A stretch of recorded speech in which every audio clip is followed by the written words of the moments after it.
Hey,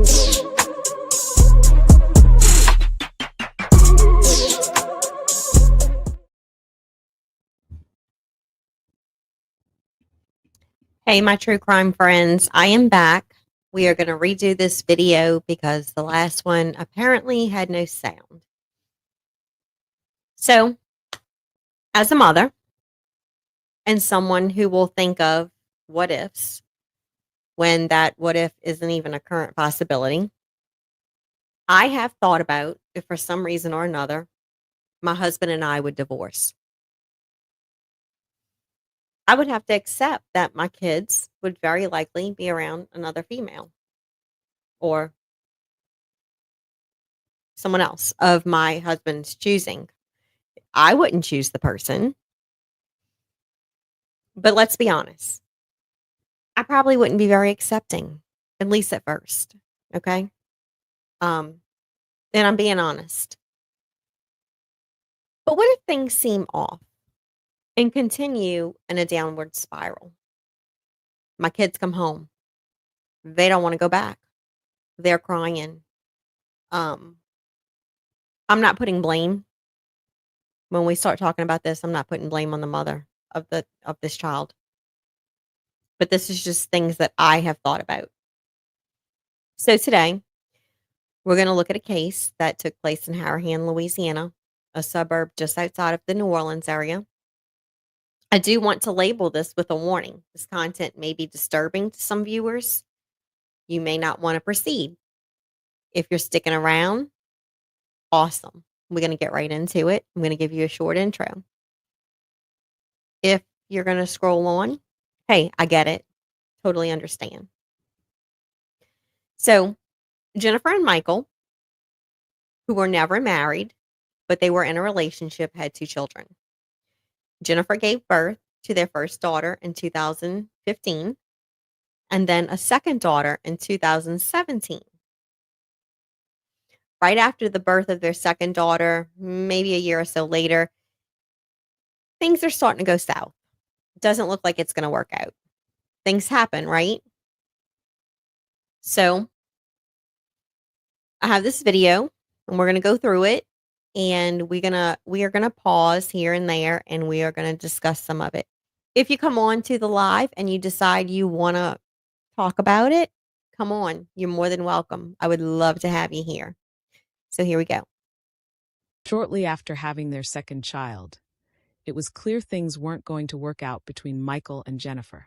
In 2019, the couple decides to separate. Jennifer keeps the family home while Michael buys another house just around the corner. This will enable both parents to equally spend time with their girls. Not long after the separation, Michael meets Hannah Landon, a dancer at a gentleman's club. With the onset of the pandemic, Hannah loses her job and also manages to lose custody of her children. Michael invites Hannah to move into his home and help him care for his 2 girls. It's not long before issues began between Hannah and Jennifer. Arguments turn into physical altercations during extracurricular activities for the girls. One notable incident takes place during a swim meet. Okay. So right here, we get to the portion of this was the swim meet, and there's a police report that's filed. It's also in the clerk of court in Jefferson Parish, and we'll talk about that in a little bit, but I'm going to read this for your information. On Tuesday, June 8th, 2021, an officer, a member of the Harahan Police Department, was dispatched to 329 Colonial Club Drive in Harahan in reference to a disturbance call, which is a signal 103. Once on scene, the officer met with the victim and identified as Evelyn. Evelyn stated to officers she was at the location for a swim meet that her nieces were involved in. Evelyn stated her sister Jennifer went up to one of her daughters, Jennifer's daughter, to give her a hug after she was done swimming. At this time, the suspect, identified as Hannah Landon, referred to as Hannah in the victim and witness statements, who is the girlfriend or fiance of Jennifer's ex-husband, which is just ex-boyfriend, identified as Michael Fontenelle, grabbed one of the girls and would not let Jennifer hug her. Evelyn stated Bunach would not let Jennifer see her daughter because it was Michael's custody day. Evelyn stated she told Michael about the incident, at which time Michael told Jennifer she can hug her daughter for 1 minute. At this point, Bunach produced a cell phone and began recording the incident. Evelyn stated she put her hand up to block the view of Bunach's phone and told her to stop recording. Evelyn stated Bunach slapped her hand away. Evelyn stated to Bunach to never do that again. At this point, Bunach grabbed Evelyn's hair and began attacking her. Evelyn then grabbed Bunach's hair and repeatedly told Bunach to let her go. Bunach did not let Evelyn go until an unknown bystander intervened. The attack resulted in Evelyn having visible scratches below her left eye and on her left hand. The scratches were superficial with minor swelling and minor visible red substance consistent with blood. Evelyn refused to be seen by emergency medical personnel. Officers then met with Bunach, who is also known as Hannah, to have her explain her version of the incident.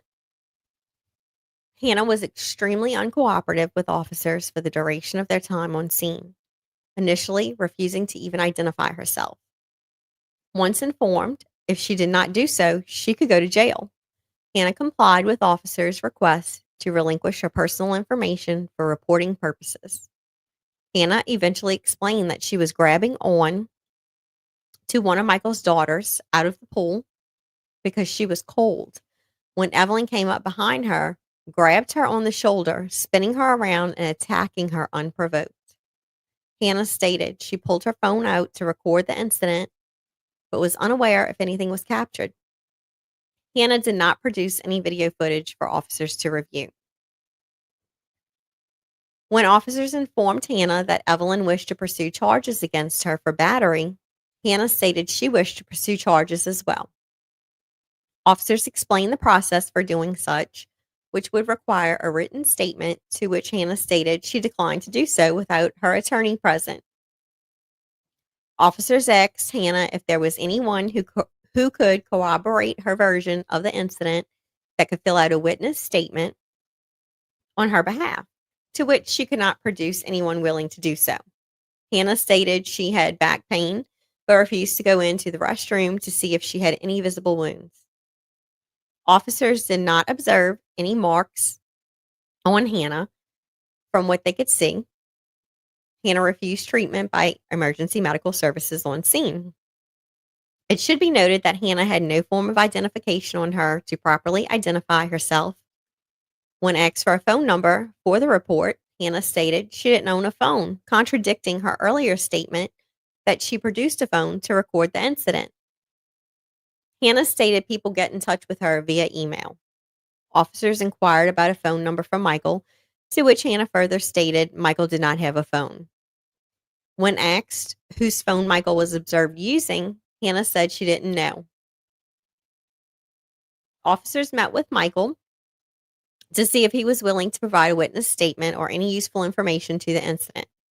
Michael informed officers he did not witness the incident happen. He only came on at the tail end, and therefore he could not corroborate Hannah's story or any accounts of what had taken place. It should be noted, Michael informed officers that he did have a cell phone and provided his number for the report. Both Evelyn and Jennifer filled out written statements. Jennifer's statement corroborates the aforementioned details described by Evelyn. See attached the statements for further information. Evelyn signed a report of initial investigation stating she wished to pursue criminal charges against Bunach or Hannah for the battery she received. Evelyn was issued an item slip for the incident. It should be noted an unknown female appeared on scene who advised she was an attorney who was representing Hannah. She advised she would email officers any pictures of injuries or a statement at a later date if Hannah decides to cooperate. Officers filled out a City of Harahan municipal summons to appear number 4854, charging Hannah with Harahan Municipal Code 1227 relative to simple battery. Hannah was read her rights per Miranda, which she acknowledged but made no statements. Hannah was issued an item slip for the incident. Officers have nothing further to report at this time. Any additional information will be documented in a supplemental report. So, I do want to note that following this police report, the mother and the aunt, Evelyn, went to Jefferson Parish Courthouse and attempted to file a restraining order against Hannah Landon. Days later, Hannah, filed something with her attorney claiming all sorts of things, that she was afraid for her life and there were different instances that took place, but there were no police reports to go along with her claims. All claims for a restraining order on both sides were dismissed by the court. It went no further. This was in 2021. I can only imagine what had happened between 2021 and the next thing that we're going to see.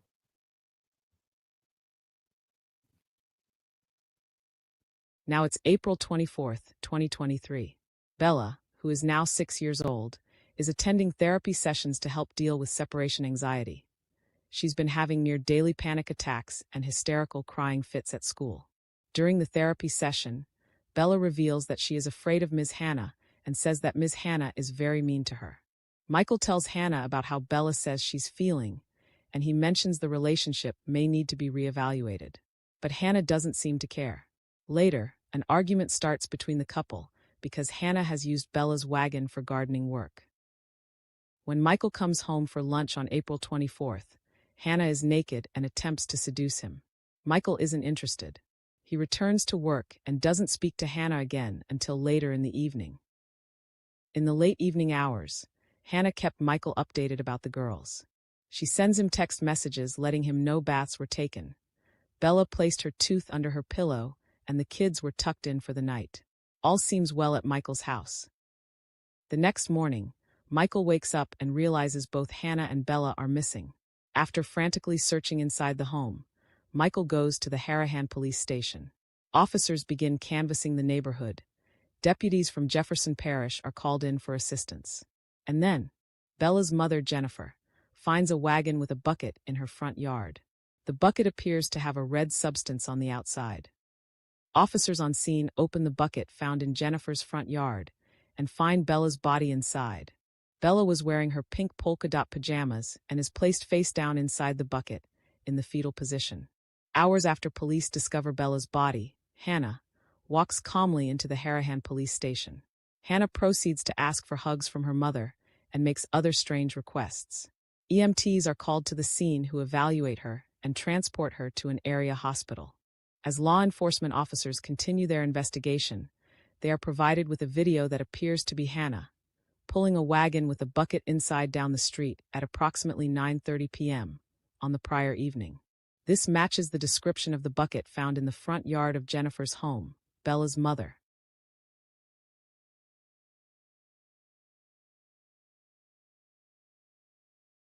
The manner of death is homicide. She has multiple injuries. When they opened up that bucket, they found the 60-year-old deceased inside that bucket.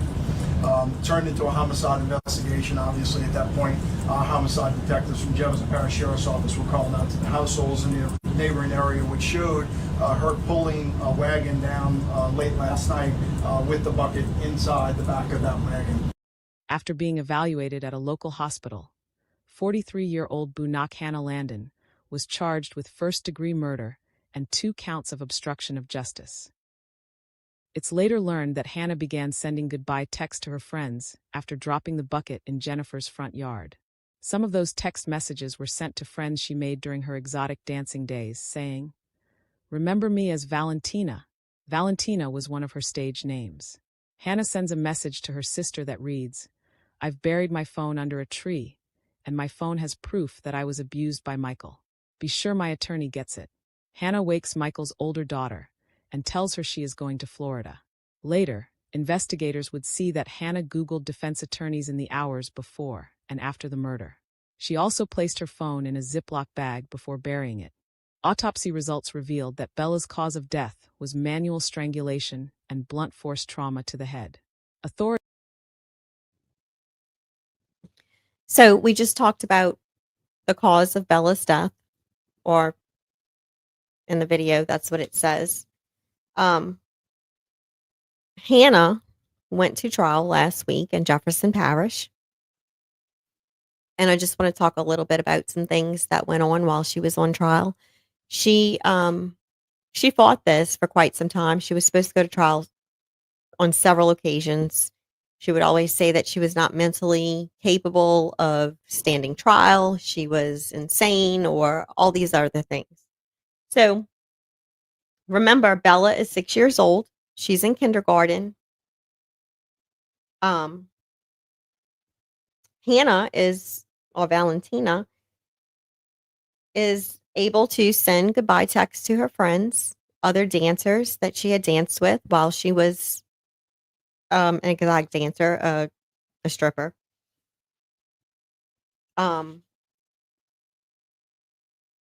She knows what she's doing, and they had people who were part of both the defense and the prosecution say that Landon did report that she suffered from hallucinations, but they couldn't prove that. They both sides said that she had narcissistic personality traits. She needed to be admired and liked. She suffered from PTSD, depression. She was abused by her father, spent time in a Cambodian refugee camp as a child. She was not psychotic or mentally ill, which had she been diagnosed as psychotic or mentally ill, that may have prevented her and knowing right from wrong when she did this to little Bella. But that was not found.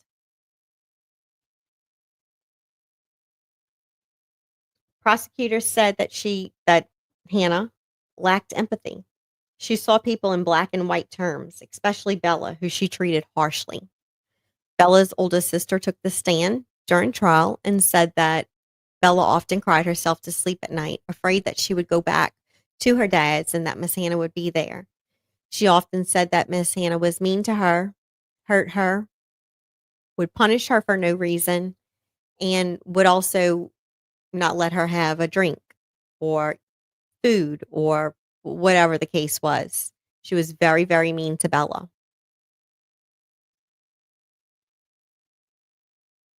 Bella's teachers described signs of fear and anxiety.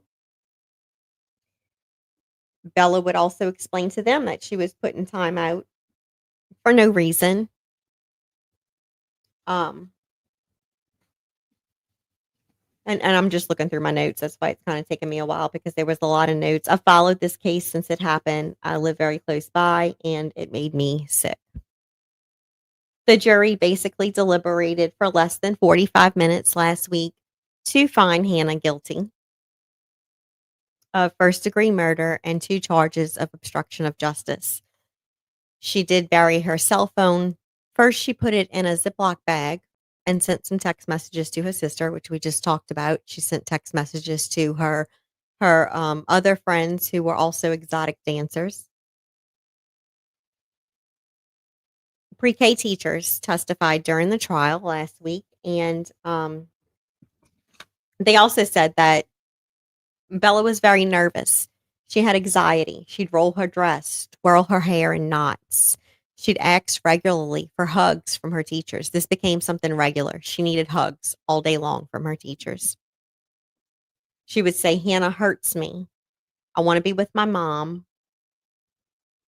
Except it would go on all the time. One of the teachers was asked, "You're a mandatory reporter. Did you ever file a report?" The teacher responded, "No, I just noted it in her file," which floors me because I would rather report something and be wrong rather than not report something and something traumatic or horrible happen to a child. So I think that's something that everyone should think about, and I'm not blaming anyone other than Don't expect somebody else to report something. As adults, as mothers, we should go above and beyond, because like I said, I would rather be wrong than be right and silent and something horrible happen to a child.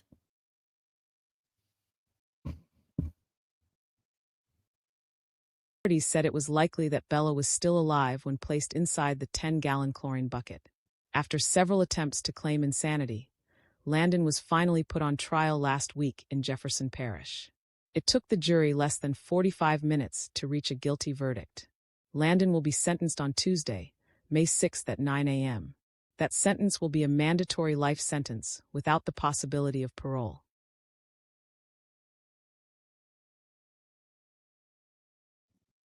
So like I mentioned, less than 45 minutes, the jury was deliberated. They came up with their answer. They did the right thing. This is something I followed for a while because it was horrendous what this person did. The first red flag was when they said she lost custody of her own 2 children. She actually dropped them off somewhere in 2019, never picked them back up.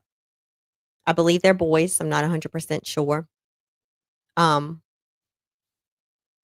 she was brought into this man's home to help take care of his children.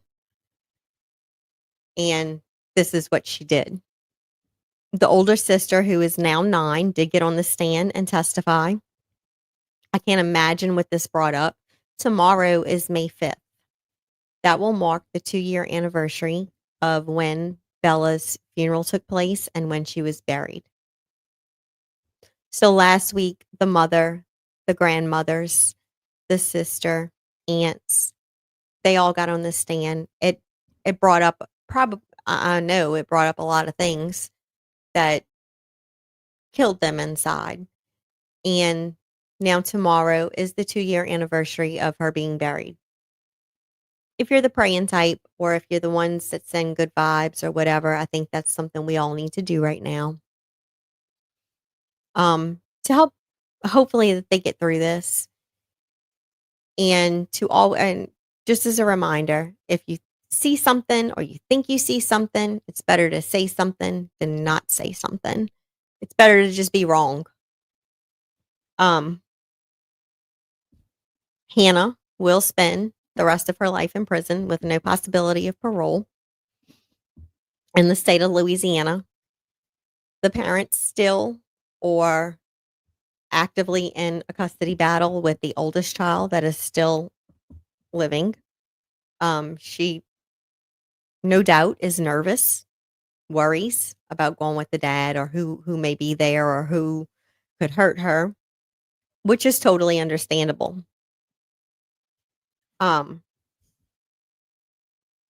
So with this story, I thank you all for being here.